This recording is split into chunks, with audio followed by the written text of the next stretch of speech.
News for India. एक बार फिर से बढ़ रहा है। बीजेपी के कई नेताओं को कोरोना हो गया है। सुमन आडिया कितनी सतर्कता बरत रहे हैं आप भी? देखिए, हम तो लोगों से अपील लगातार करते हैं कि सावधानी जो है वो बरतने का काम करें। सोशल डिस्टेंसिंग हो या और भी मामले हैं उसको लेकर के ध्यान देना चाहिए। हम लोगों का पहले भी इलेक्शन कमीशन को कई बार हम लोगों ने राय भी दिया था कि जितने वोटर जो हैं उन सब का जो है हेल्थ इंश्योरेंस कराया गया। अब बात कोरोना की आ रही है तो कोरोना को लेकर के हम लोगों ने स्पष्ट रूप से इलेक्शन कमीशन उस समय भी आग्रह किया था, अगर स्थिति अगर एडमिनिस्ट्रेशन के कंट्रोल में नहीं रहती है तो आप चुनाव बढ़ा सकते हैं। हम कोई हार्ड एंड फास्ट में नहीं थे, लेकिन अब चुनाव है तो चुनाव लड़ना ही है। इलेक्शन कमीशन का जो फैसला हुआ उसका हम लोगों ने स्वागत किया, लेकिन इसको लेकर हम लोगों ने कई बार जो है राय दिया है। आपकी भी सभाओं में बहुत भीड़ हो रही है, तो ऐसे में कितनी सतर्कता? आप किसी को रोक तो नहीं सकते। आप के हाथ में डंडा है नहीं, आप क्यों रोकिए किसी को? कोई स्वयं अगर आ रहा है सुनने तो आप नहीं रोक सकते। और ये जनसैलाब जो आ रहा है ये पूरी तरीके से बदलाव होने जा रहा है, ये स्पष्ट बताता है। अब मुख्यमंत्री नीतीश कुमार जी कहते हैं कि पैसा कहाँ से आएगा। एक तरफ कहते हैं कि बिहार सरकार के पास पैसा नहीं है और दूसरी तरफ कहते हैं कि वो नौकरी देंगे, भत्ता देंगे, बेरोजगारी भत्ता देंगे। मतलब दोनों बात कह रहे हैं, क्लियर उनका स्टेटमेंट नहीं आ रहा। अगर बिहार सरकार के पास पैसा नहीं है तो आपने 15 साल क्या किया? सृजन घोटाले में लुटाया, 60 घोटालों में लुटाया। हम स्पष्ट रूप से कहना चाहते हैं कि बिहार का बजट, लोग हमसे सवाल पूछते हैं, मेरा दायित्व है लोगों को बताना कि 2,11,000 करोड़ का पिछले बार का बिहार सरकार का बजट था। 2011 करोड़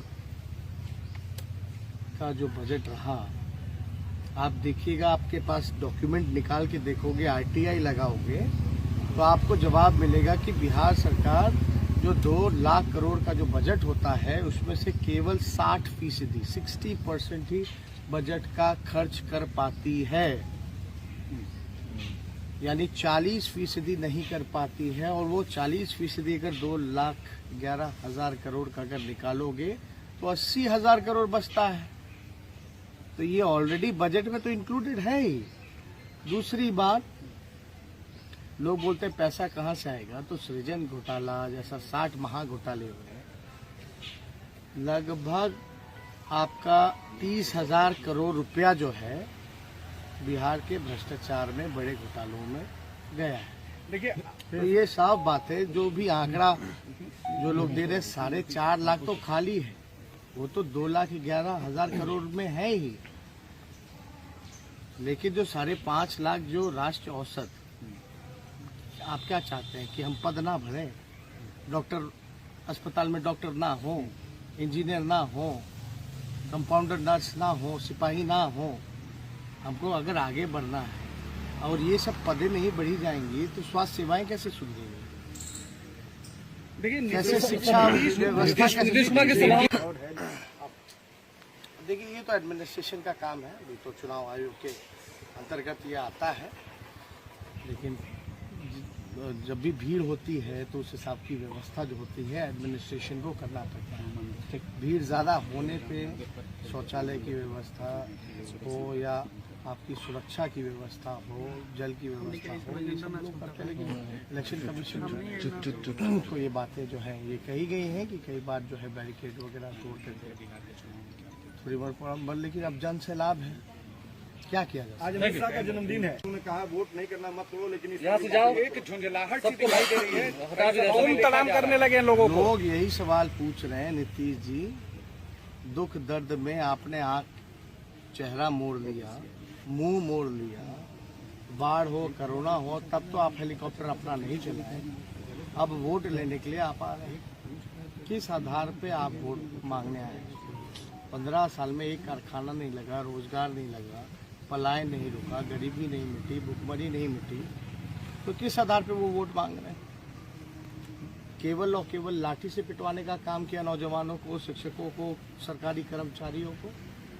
और हमने ये भी कहा है कि नीतीश कुमार जी ने एक नोटिफिकेशन निकाला है बीजेपी की सरकार ने। ये नोटिफिकेशन है कि भाई 50 साल की उम्र में सरकारी कर्मचारियों को रिटायर कर देंगे।